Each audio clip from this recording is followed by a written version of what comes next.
basar en este texto de Lucas 21, del 5 al 19. Con lo que voy a predicar hoy, a lo mejor alguno de vosotros se plantea si realmente estáis a tiempo de impedir que el sábado que viene se me ordene pastor. No tenéis que asustaros, no tenéis que asustaros. Es que no voy a decir ningún disparate ni ninguna herejía, pero sí que es verdad que voy a ir en contra de la típica interpretación que se suele hacer de este texto. Y este texto suele interpretarse como de dos formas, pero ninguna de esas dos formas suele ser la manera en que los especialistas, los académicos, lo entienden. Yo de hecho estoy convencido que si lo que voy a decir hoy aquí, lo que pasa es que nosotros somos otra cosa, pero esto lo digo yo en otra iglesia y de verdad que no, que jamás me aceptarían como pastor. Y podéis comprobar que cuando yo suba la predicación al YouTube, si se está grabando, sí, parece que sí, cuando suba la predicación a internet, ya veréis que más de uno le pone el dedito para abajo, lo que es el dislike, porque ya digo que esto no es lo típico. Bueno, con esto ya me he ganado vuestra atención, ¿eh? Esto es un truco de oratoria que se hace. Bueno. Pues vamos a pasar a lo que son los primeros versículos. Veo muchas Biblias cerradas y a mí me gusta que la tengáis abierta, recuerdo. Lucas 21, 5 al 19. Es un esfuerzo por nuestra parte, que somos, dentro de nuestras limitaciones, que somos una iglesia pues pequeña, ¿no? A nosotros, la apuesta que hemos hecho por adecentar la capilla, esto es un esfuerzo económico grande y un esfuerzo de tiempo también, de inversión y de horas, y en fin. Y el texto de hoy comienza con el asombro de unos que estaban diciendo: ¡uy, qué bonito está el templo de Jerusalén! ¡Qué maravilla! ¡Qué esplendor! Y sabéis que con Herodes, en este tiempo, lo que es el periodo del segundo templo, se había hecho una serie de reformas, como nosotros, y lo estaban dejando muy bonito. Y nosotros pues estamos encantadísimos, como lo hemos dicho cuando hemos salido ahora de la capilla, pues que estamos encantados de cómo está quedando, de lo bonito que se ve, cómo luce aquello, todo el frontal de nuestra capilla. Y la verdad es que damos gracias a Dios por eso. Pero Jesús dijo a los que estaban sorprendidos y maravillados con lo que se estaba haciendo en el templo, dijo: en cuanto a estas cosas que veis, llegará el día que no quede nada, que será destruido. Y lo decía, vuelvo a hacer hincapié, señalando al templo, donde se decía, según la teología, el planteamiento judío, que de un modo especial, residía allí la mismísima presencia de Dios. Así lo entendían los judíos. Por eso estas palabras de Jesús no debían de sentar muy bien del todo. Para un judío, fijaos, la estabilidad, no de Israel, la estabilidad del mundo entero dependía, la manera de cómo yo entendía las cosas, dependía del templo, cuya liturgia garantizaba el orden en la tierra. Era lo más sagrado, era el lugar de una presente teofanía, de la presencia de Dios de una manera permanente. O sea, que lo que Jesús dijera que ahí no iba a quedar piedra sobre piedra, Jesús no dijo cualquier cosa. Él, Jesús, por otra parte, en otra ocasión, como en su charla con la samaritana en el pozo, enseñó que Dios no está encapsulado en templos hechos por humanos y que se aproximaba el día donde lo que importa verdaderamente no es el lugar donde se adora a Dios, sino la autenticidad de hacerlo en espíritu y en verdad. Fijaos, hoy nosotros lo estamos haciendo aquí, sentados alrededor de una mesa en este pisito. Estas palabras implican una reorientación en lo que realmente hemos de admirar. Todos nosotros tenemos nuestro gusto estético, nos encanta que algo esté bonito, que una obra de arte nos conmueva, o que una construcción, como nuestra capilla, pues nos sobrecoja, nos sorprenda, que a nosotros nos gusta que la decoración de nuestra capilla invite al recogimiento, ¿verdad?, a lo devocional o a lo inspiracional. Todo eso es bueno, todo eso estético es bueno. Pero Jesús quiere, como digo, reconducir nuestra admiración. no se trata de enfocarla en las piedras que forman el templo y en lo bonito que está, sino en señalar que tanto el templo, y yo también digo, como nuestra capilla, tienen solamente una función que es una función de servicio. Nada más que eso. Es una función que es pasajera, que no es para siempre. Y de hecho, el templo verdaderamente del Espíritu Santo somos cada uno de nosotros. Jesús dice, sí, el templo está muy bonito y no os quiero cortar el rollo, pero vendrá el día en que no quedará piedra sobre piedra. Y así fue. Y luego vamos a ver un poquito de eso. No te enamores de nuestra estructura eclesial, de nuestro patrimonio, de nuestro estilo de hacer las cosas. No te enamores tanto de nuestra tradición, porque todas esas cosas tienen un punto final. Todo eso es caduco, todas esas cosas son pasajeras. En Isaías 40 se dice, la hierba se seca, la flor se marchita y se cae, pero la palabra de nuestro Dios, eso es lo que vivirá para siempre. Y esa palabra eterna es la que ha venido a nosotros en la persona de Jesús y es la que debe importarnos a nosotros. Que nuestra capacidad por admirarnos, por maravillarnos por lo bonito y por lo estético, no nos despiste de lo principal, de la palabra de vida. Y esto que he dicho, que ya a lo mejor es un poquito polémico, pero no. Esto que he dicho no es la bomba que tengo reservada. No. Esto es solamente la antesala del sermón. Y es la antesala del texto que sigue. Y el texto que sigue nace de una pregunta, que es consecuencia de la reflexión anterior sobre el templo.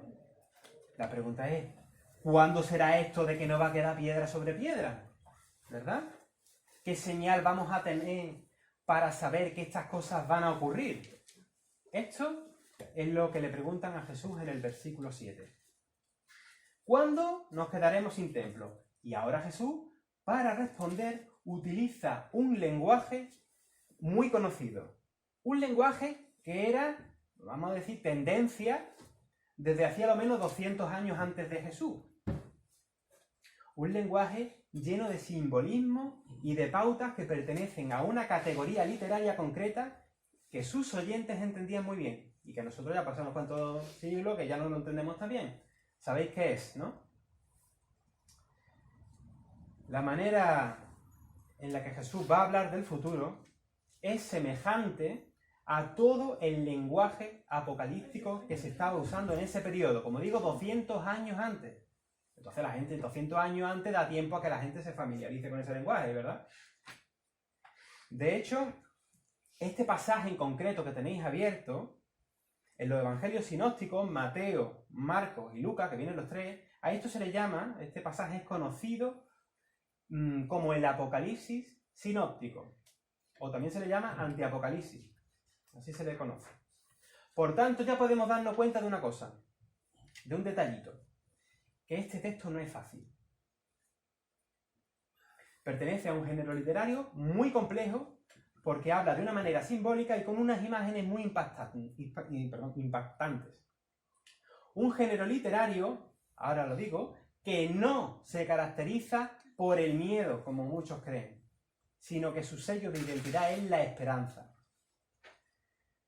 Quizás sea importante, a la luz de las crisis actuales, por las que incluso hemos estado orando antes, económica, medioambiental, de valores, del surgimiento de ideologías peligrosas, que también lo estamos viendo hoy en día, que la esperanza apocalíptica siempre apunta a que Dios tiene la última palabra. Y en eso debemos de tranquilizarnos y de confiar.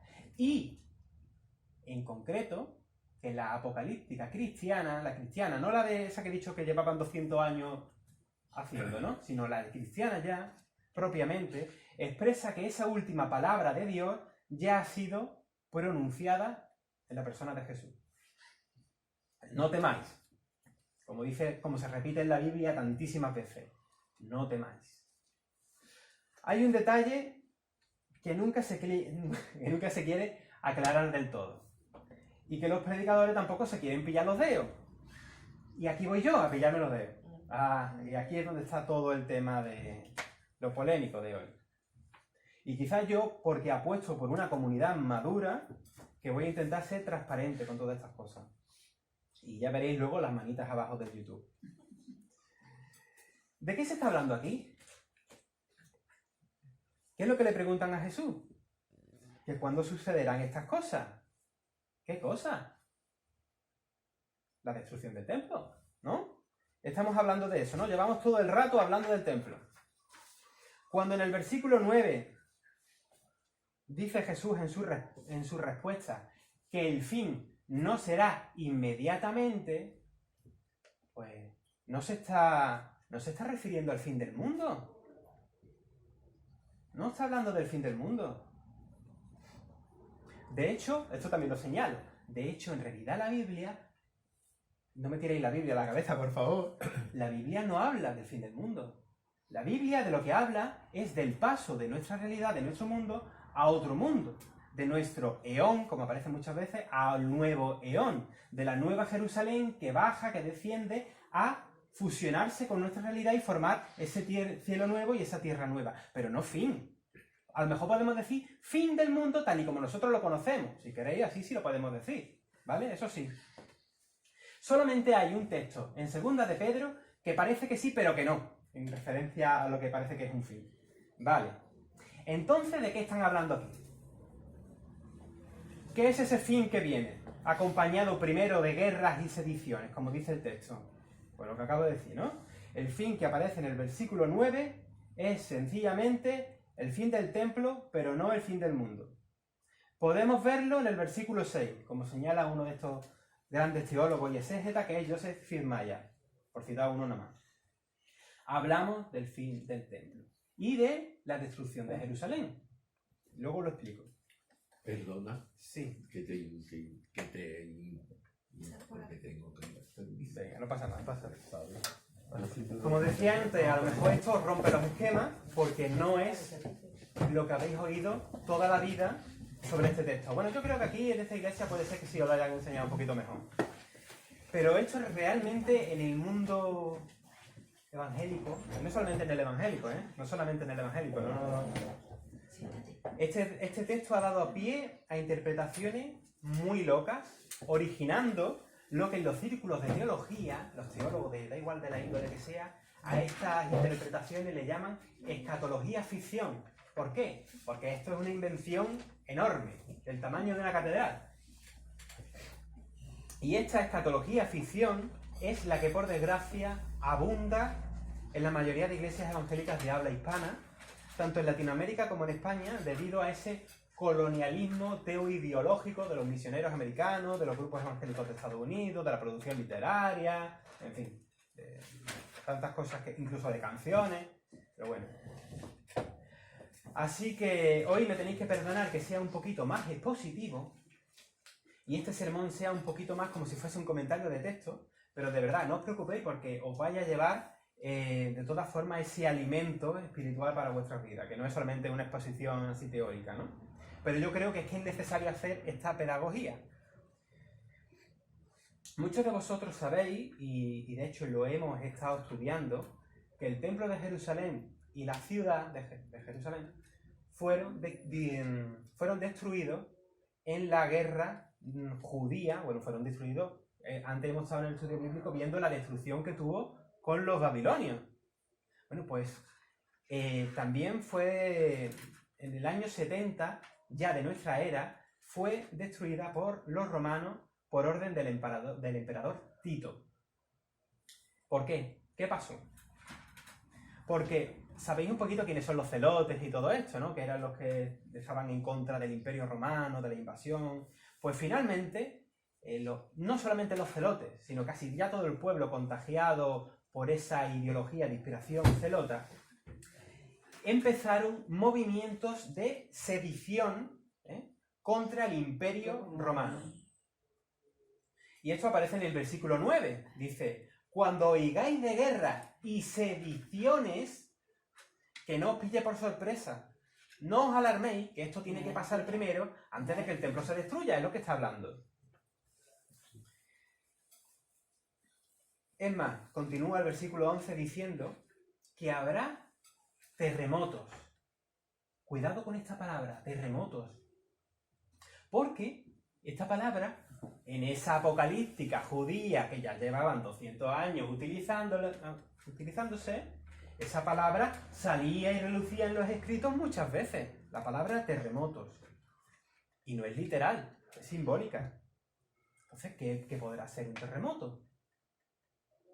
Nosotros en nuestra cotidianidad también la podemos utilizar esta palabra. ¿Qué puede ser un terremoto? ¿Qué nos lleva a pensar?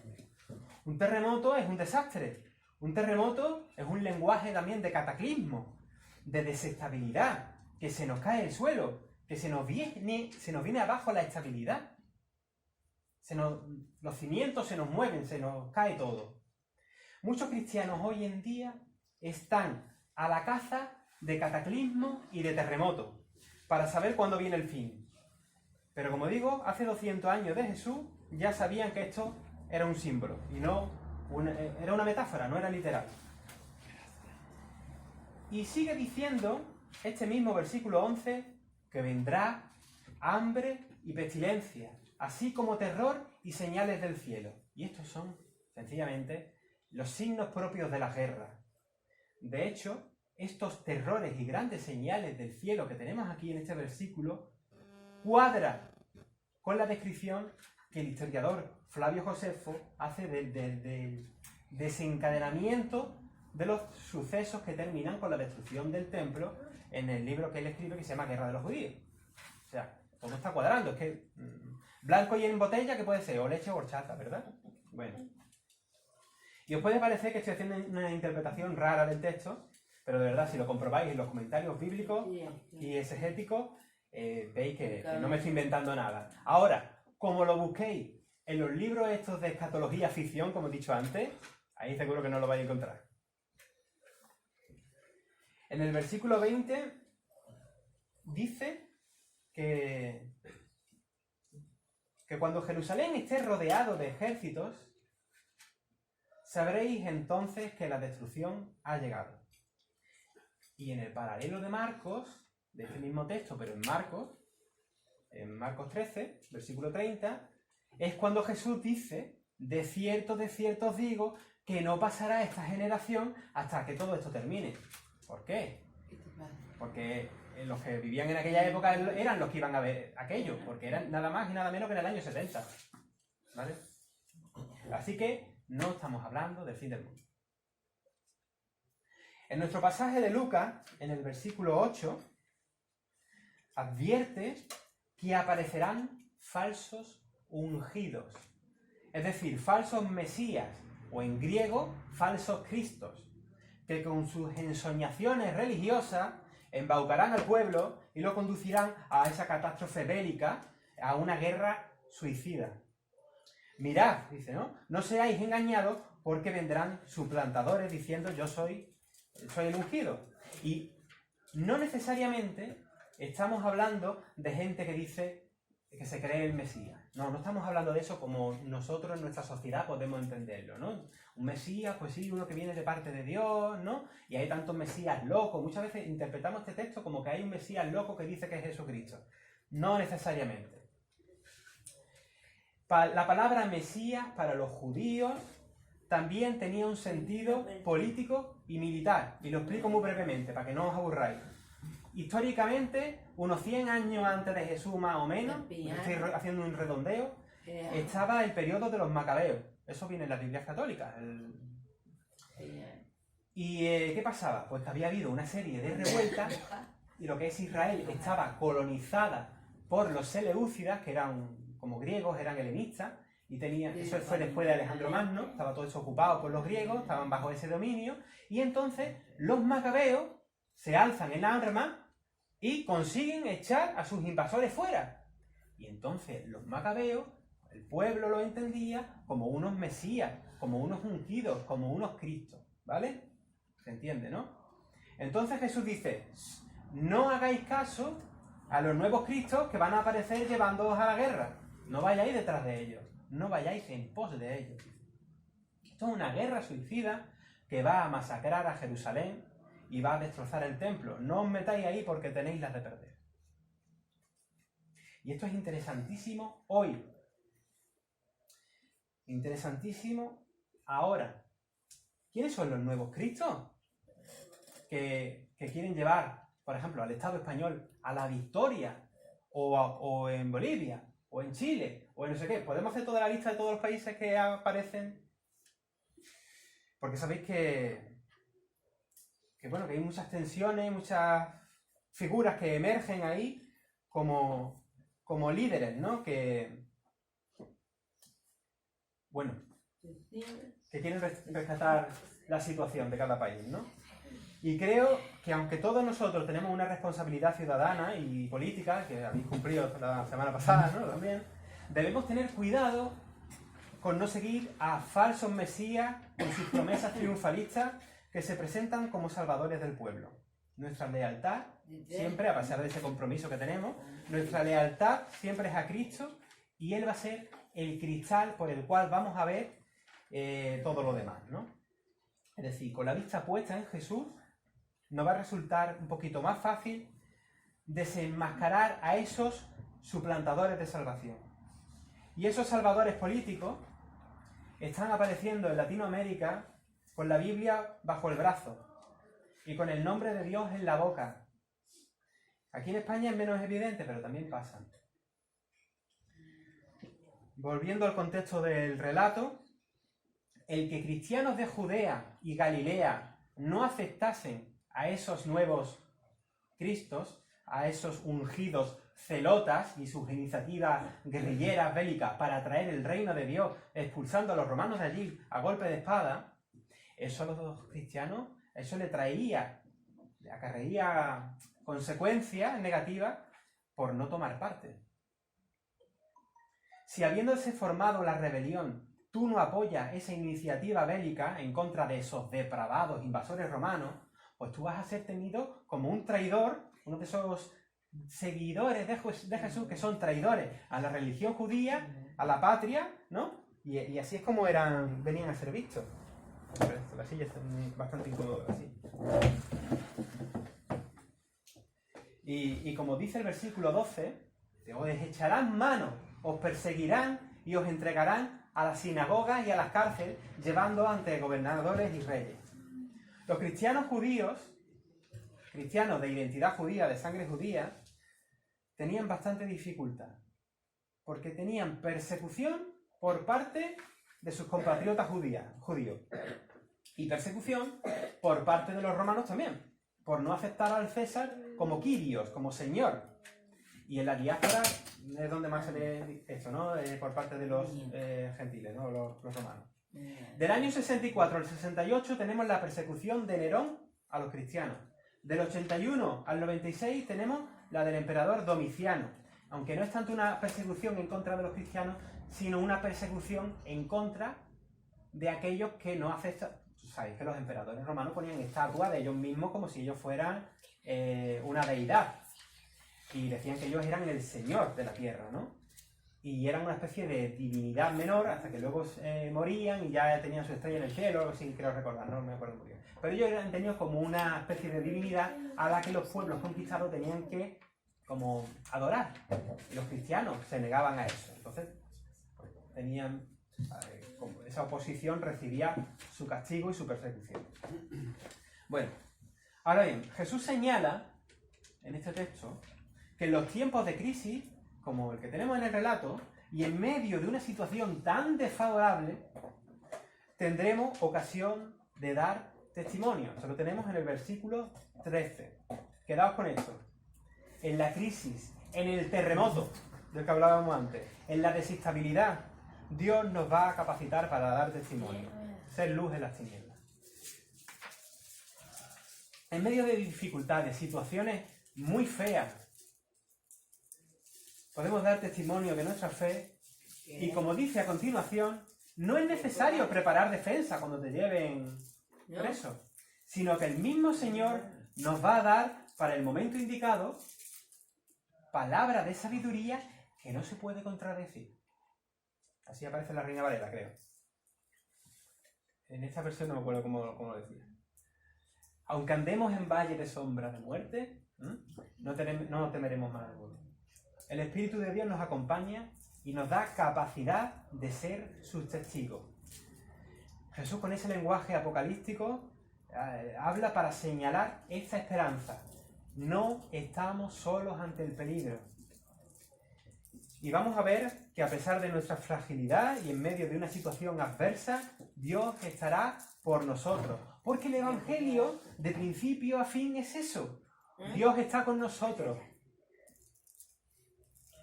Emmanuel, ¿no? Dios con nosotros. En tiempos difíciles, no nos desalentemos. Eso no quita la dificultad, eso no quita la persecución, eso nos quita, incluso no ha quitado, a lo largo de la historia no ha quitado la sangre. Siempre a lo largo del cristianismo ha habido, el movimiento de Jesús ha padecido, pues eso, persecución, martirio, que no os vendan la moto los de la teología de la prosperidad. Ha habido siempre persecución, martirio, y nosotros mismos, por nuestros fundadores de aquí, los nuestros, los de aquí de Málaga, Matamoros y compañía. Matamoros estuvo en la cárcel, otros murieron, otros fueron perseguidos. Claudio Gutiérrez Marín tuvo que huir a México con Franco, con las tropas, es decir, nosotros lo sabemos muy bien. Y esas traiciones familiares por causa de Cristo, que dice el versículo 16, en cierto sentido, algunos de miembros también de la Iglesia también lo han vivido. Miembros de ahora, no me estoy refiriendo al pasado, que también. Cuando los cristianos dicen no a otros caminos por los que nos quieren llevar, siempre seremos aborrecidos por causa de Cristo, que es lo que se está diciendo en el versículo 17. Ni en aquel entonces quedó piedra sobre piedra, ni tampoco en el futuro quedará estructura humana de función pasajera. No quedará piedra sobre piedra. Lo único que quedará para siempre es la palabra de Dios, aquella que se hizo carne y habitó entre nosotros, aupándonos y dándonos conciencia de la realidad de ser hechos hijos de Dios, como dice el prólogo del Evangelio de Juan. De todo lo demás no quedará piedra sobre piedra. No quedará piedra sobre piedra de la religión que en nombre de Dios crea estructuras hegemónicas y discriminadoras. No quedará piedra sobre piedra, ni eco, ni resonancia de las veces que se pronunció el nombre de Dios, no solamente en vano, sino para machacar a otros, para oprimir a otros, para perjudicar a otros. Por eso me da tanto miedo muchas veces los políticos que van con la Biblia en la mano. No quedará ni rastro de las estructuras de iglesias burbujas, donde todo es gloria, pero nada es camino de cruz. De las alianzas eclesiales de la propia iglesia con los poderosos políticos o incluso con las megaempresas, que también no quedará piedra sobre piedra. Y en cuanto a los falsos mesías, como en el versículo 8, que se presentan hoy en día en nombre de Cristo con su Biblia bajo el brazo, pero machacando y extorsionando al prójimo, en cuanto a su falso mesianismo, tampoco quedará nada.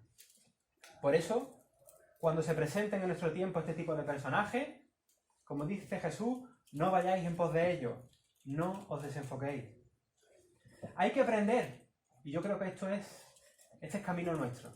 Hay que aprender qué iniciativas son de Dios y qué causas son a las que nosotros tenemos que sumarnos y qué otras iniciativas, aunque estén llenas de la palabra Dios en la boca, pues son justamente lo contrario. Son falsamente divinas y no vienen de Él. Y esta es la reflexión que quería traer y me gustaría que reflexionáramos en silencio un minuto.